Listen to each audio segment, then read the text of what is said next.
Hello guys, today I will tell you the story about my stepson Keith. I will give you some background about us first. My name is Isadora and I'm married to a wonderful man named Max. Keith is Max's son from his previous marriage.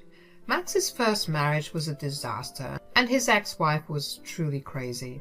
They ended up divorcing when Keith was young and surprisingly his mom didn't want to take any of his responsibilities. Hell, she gave up her rights to Keith because she didn't want to pay child support. Keith was young, so Max never badmouthed his mom to him. So he had no idea what was going on. He found out much later how badly his mom had messed up. When Max dated and introduced me to him, Keith started to hate me. He really disliked me a lot. I tried hard to develop a good relationship with him, but he was cold towards me. Mind you, he was 12 when I met him. He told Max that he didn't want him to pay attention to anyone other than him. Yep, this boy was exactly like his controlling and abusive mother. Max had tried his best to make us get along, but nothing worked. Hell, we didn't even get married until Keith was completely on board with it. So we got married and I started to take a lot of Keith's financial responsibilities. I never expected him to see or call me mom, but I was ready to take care of him completely. He was a child after all, so me and Max split all of Keith's bills. I even got him a car when he turned 18 and paid for half of his college tuition. Since he never held a job, we also paid his rent and bills because he wanted to live separately. Only his car stayed in our garage because his new apartment had no space. Things were surprisingly cordial between us after Keith moved out. He kept contact with his birth mom, who badmouthed me, but the distance between us made things bearable. Guys, I was genuinely starting to believe that all was well. That was until Keith came home with a ridiculous request. He said, "My friends are planning a trip to Vegas next month. I'm going with them as well. You need to give me the money to pay for everything. I'll need around $8,000. Are you kidding me right now? You want me to pay you $8,000 so that you can go gamble and do underage drinking with friends? Do you think I'm crazy?" "Relax, Dad. It's not a big deal at all. A lot of people my age are going to Vegas. It's not a problem at all. Everything will be fine." "Keith, you are asking for a lot of money. We are already paying a lot for you. I don't think this is a reasonable request you are making." "Oh, please, you shouldn't be talking at all. You were sitting at home and doing nothing. You don't get to talk about money. I know Dad bought you a diamond necklace last month. He can definitely give me money if he can pay for your ridiculous demands." I was pretty hurt by what Keith said. Yes, I was sitting at home for a while because I lost my job recently. I was already looking for a new job and simply needed some time. As for the diamond necklace, it was Max's anniversary gift for me. He got me a $10,000 diamond necklace from Blue Nile. I didn't ask for it. He gave it to me because he wanted to. Keith didn't like that one bit, as usual. Still, I didn't know how he thought he would give in to his ridiculous request. I was seriously very upset while Max was pissed. He said, "You will not talk to my wife like that, Keith. She never asked for anything. I gave it to her out of my own wish. You don't get to say how I spend my money." "But Dad, if she gets to have such an expensive necklace, why can't I get money for my trip?" "You are delusional if you think I would give you that much money just to have fun and do illegal activities." "But Dad, you're not being fair. I've already heard enough, Keith. If you want to go, you will have to find a way yourself. You are an adult, so I can't stop you. But I sure as hell won't be paying for it." Keith looked upset, but couldn't say anything to his father. Max was already pretty mad, so he didn't poke his dad anymore. He did, however, give me a very nasty look before leaving the house. Honestly, I was freaking pissed at him too, and that night I kept thinking about what he said and how he had insulted me. I was feeling slighted and disrespected. Also, I had a bad feeling that Keith was going to do something stupid. God, I was right about that. A week later, I found out that my diamond necklace was missing. I usually kept it locked in the safe, but it was in my closet because I had a family event the previous day. Coincidentally, Keith stayed over at our place that night as well. He had left that morning in the afternoon when I went to put away my necklace. I saw that it was missing along with the case. I panicked, but had a sinking feeling that it was Keith. Still, I called Max to make sure he didn't displace it. He was clueless as well, but told me to check the security cameras in the hallway. When I did check the camera footage, my doubts were confirmed. Keith had gone to my room when I was in the shower and had taken my necklace. I was freaking pissed when I saw it. I immediately called Keith and started to record the conversation. I said, "Keith, did you freaking take my diamond necklace? Answer me truthfully." "Oh boy, you figured it out fast, I'll give you that, Isadora. Yes, it was me who took it. Congratulations on figuring it out." "Do you think this is funny? You need to give my necklace back, Keith. Bring it back right now before I call your dad and tell him everything." "You are never getting your necklace back, Isadora. I've already sold it and used the money to fund my Vegas trip." Guys, I really had a hard time wrapping my head around what he had said. Keith had not only stolen my necklace but also sold it to fund his trip. Now, I know why he wanted to go to Vegas so desperately. He was already so greedy for money that he had stolen things from his family. I was shocked and didn't know what to say. The only thing I managed to say was, "What? Keith, why would you do that? That was my anniversary gift. Your father bought it for me so lovingly. You had no right to do this." "No, you have no right to have a diamond necklace, Isadora. You can't have expensive things when you're unemployed. You are just wasting my father's money on stupid things. I can't let you do that to my dad." "So you stole from me? Sold my necklace? Just because I'm unemployed doesn't give you the right to steal from me. What kind of dumb logic is that? You need to go and get my necklace back." "Nope, that is not happening. You are already enjoying plenty of nice things on my dad's money. If you need the necklace so badly, you should get a job and buy one for yourself." "Listen to me, Keith. I'm done having this argument with you. Go back to whatever pawn shop you sold my necklace and bring it back. You have the money from the sale, so just give and get it back. Do that and we can put this behind us." "Go to hell, Isadora. I'm not scared of you and your threats. I don't take threats from someone who doesn't even pay for her own things. I already spent the money anyway, so there's nothing you can do. Maybe next time you'll think twice before mooching off my dad and making him buy you expensive things." Keith said those words and promptly hung up on me. I was literally staring at my phone for a while trying to make sense of what had just happened. Never in my entire life had I expected Keith to behave this way. Yes, I was unemployed at the time, but before that, I was working my butt off. I was paying for my own things and contributing to both his college tuition and regular expenses. I knew he and I didn't have a great relationship, but I still considered him my responsibility to some extent. I had no idea he would go to such great lengths. All this for a freaking friend's trip that he could definitely do without. I am not ashamed to say this, but I did break down crying for a bit. No matter what, I did see Keith grow up for the last 10 years. Even though he disliked me, I just couldn't bring myself to dislike a child. I understood that he was a child and shouldn't be forced to be nice, but now that he has turned into an adult, I know that his behavior is completely unacceptable. Years of me trying to make sure he has a good life, and this was how he repaid me. It wasn't even about the necklace anymore. It was about the fact that he had blatantly disrespected me and took something precious from me. When the tears had dried up, I was beyond pissed. Keith had shown no remorse and acted smug when I warned him about the consequences. He thought that I would sit around and do nothing while he enjoyed the money he got from pawning off my necklace. Well, he was dead wrong. I'm not an enabler, and I will definitely not forgive a full-grown adult who knows what he's doing. So I decided to talk to my husband and tell him what happened. I showed him the security footage and the call recording for good measure. Well, he was appalled. He said, "This is freaking ridiculous. I can't believe Keith would do something like this. What the hell is even wrong with him?" I think we're partly responsible for this, and so is his mother.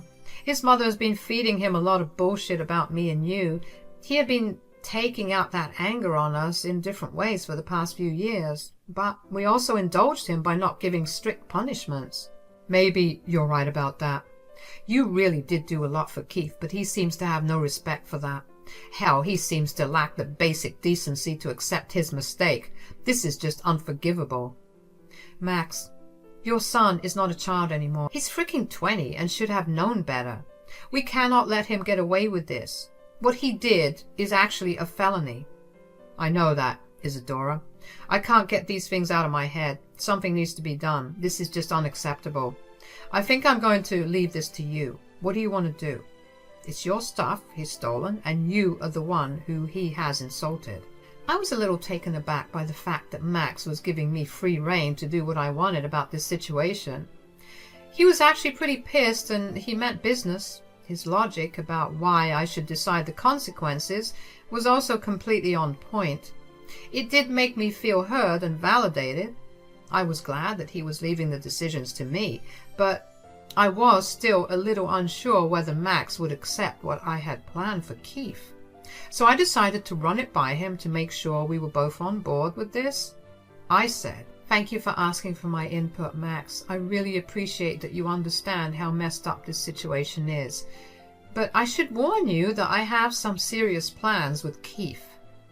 "I understand that, Isadora. You can tell me what you want to do. I won't stop you." "Max, I'm done paying for Keith. I don't want a cent of my hard-earned money to go towards him. I'm going to stop paying for his college tuition, and I'm going to take away his car. He has turned into a very hateful person and has no gratitude for what I do for him. I don't want him to profit off me anymore." "Fair enough, Isadora. I think all your plans are pretty reasonable. I don't see why it should be a problem." "There's something else too, Max. I want to press charges against him if he doesn't bring back my necklace. Since the bill has been in your name, you would have to do it. We can ask Keith to bring back the necklace, but since he doesn't have money, I don't know how he will do it." "This is a serious step, Isadora. Well, we will try to make him take out loans or something to get the necklace back. If everything else fails, we will have to press charges for insurance purposes anyway. He might be my son, but I will not support him in becoming a thief." Having Max's support meant a lot to me. I didn't know if ultimately we were going to press charges, but we were sure of getting the necklace back. With everything in place, I started to enlist Keith's vehicle for sale. Within a few hours, I had a buyer who I knew personally. Since it was a fairly new car, I got a good deal, and he didn't make a hassle because he had seen the car in person. Actually, he lived 2 blocks from where my stepson was renting an apartment. It was just my plain luck that he was willing to pay cash because he was in desperate need of a vehicle as his daughter's birthday gift. So I got the paperwork arranged so that he could pick it up soon. The next day, I went over to my stepson's apartment with Max. As soon as he saw us both, he was a little nervous. Max said, "We need to have a little chat about what you did, Keith." "I don't know what you're talking about, Dad. What is this about?" "Have you already forgotten the fact that you've stolen and pawned my necklace?" "What are you even saying, Isadora? I know nothing about that." "Dad, your wife has gone crazy. I can't believe she would accuse me of something like that."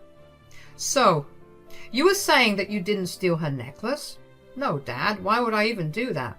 "Do you doubt me that bad? I swear to you, Isadora is putting ideas into your head. I didn't steal anything." Keith was acting all innocent and clueless. It would have been convincing if we didn't have solid proof of his stealing. He isn't a very bright person after all. He may have forgotten the fact that I have cameras in my house, or maybe he thought that he would get away with his actions again. But Keith's innocent facade crumbled when Max said, "Quit lying like an idiot, Keith. You know we have cameras in the house. I clearly saw you exiting our room while tucking something in your jacket. Plus, Isadora has a call recording where you confessed and also said some horrible things to her." "Dad, I'm so sorry. I was desperate for the money, so I sold the necklace. Isadora doesn't need something so fancy anyway. She's unemployed and doesn't have anywhere to go. I needed the money from the necklace." You needed the money for a ridiculously expensive friend's trip to Vegas? Are you freaking kidding me, Keith? How entitled are you? This is just plain unacceptable. You need to return the necklace right now. Trust me, Keith, I will call the cops on you if you don't. Dad, you can't do that. I'm your son. You can't call the cops on your own son. I can and I will call the cops when I catch you stealing from anyone. I'm already at the end of my wits with you, Keith. You have done something horrible and said horrible things about your stepmom. All these years, she did a lot for you, and this is how you pay her back. You are a failure of a man, Keith. Keith now knew that he had screwed up. His father had never spoken to him this way, and he knew he was in deep trouble. Keith also knew that calling his mother to help wouldn't work as well. His mom would run once she heard that money was involved, so Keith was now completely at our mercy. But he was still unyielding.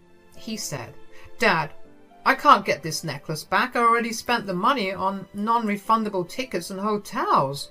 I have very little money left. It won't be enough. Well, in that case, you better cough up the money before we press charges.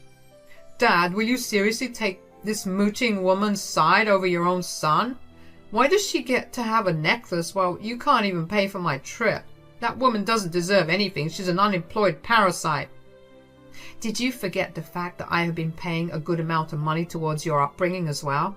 Your mother didn't give us a cent. I, along with your dad, paid for everything. If there is an unemployed parasite here, it's you, Keith. How dare you call me a parasite? I don't need your freaking money, Isadora. I have my dad for that. You can go to hell. Well, I'm glad that you said you don't need my money. You are going to have to remember that, because I will stop paying for your college and will take away your car. Keith looked at me shocked. He had no idea or had forgotten the fact that I was also contributing to his college fund, and the fact that his car was in my name was also something he never bothered to remember. So when I threatened to take away my financial support, he was shocked to learn how much it would affect him. He said, No, you can't take away my car. It's my car and you have no right over it. Well, did you forget that I own that car? I am the one who paid for it. It's my name on the deed. Now, since you're unemployed, you don't deserve a car, so I have already sold it to someone. You better give back the keys before I call the cops. You sold my frickin' car? What is wrong with you, Isadora? Dad? Why are you silent? Are you really going to let her do this? Don't you dare try to act entitled in front of me, Keith. That wasn't your car, it was Isadora's. We had given you everything and you showed us no respect, especially to Isadora. You don't deserve her kindness anymore. You better come up with a way to pay for your college and your bills, because Isadora is not giving you another cent, and nor am I. Max made it clear to Keith that he was being cut off for good. From Keith's expression, it was clear that he wasn't expecting this at all. I couldn't believe how nonchalant and entitled he had become. He had expected to get away with what happened. He was now in full panic mode and ready to cry. His voice was shaking and he was looking around trying to think of something. He said, Dad, please don't do that. Where will I go? How will I finish college or pay rent? I don't know, Keith. You're an adult already. Maybe you should get off your lazy butt and get a job. Remember, you have to get the necklace back as well. I can't work, Dad. You can't expect me to suddenly work. I have college and you're taking away my car too. What will I do? Well, that's your problem now, Keith. We did what we could, but you just wouldn't be happy with all the privileges you had. Now you will learn the hard way that this wolf won't let you exploit anyone. We will be leaving now, and you have 2 days before I call the cops on you. Before we leave, you need to hand over the car keys now, Keith. I wasn't kidding when I said that I sold your car. It will be picked up in a few days. You better start getting used to public transport because you will need it. Keith was about to yell at me again, but Max's expression shut him up real quick. He quietly handed over the keys and stayed silent. We left shortly after. A little after we left, Keith and his mom started to blow up our phones. We immediately blocked Keith's mom because there was no reason for us to stay connected to her anymore. We should have blocked her ages ago. Anyway, it's never too late now, is it? The next few days went by in a rush, and Keith kept showing up at our house begging to be forgiven. We had already stopped giving him any money. Plus, his dad kept reminding him about the police report. In the end, after 2 days, he brought my necklace back, but he kept crying to us, saying, "I had to take the money from a friend of mine. I really don't have much anymore. I don't know how I'll pay him back." "We already told you how you can pay him back, Keith. You better start looking for jobs now." But there are only minimum wage jobs available. I can't work in freaking McDonald's. What will my friends think of me?" "Beggars can't be choosers, Keith.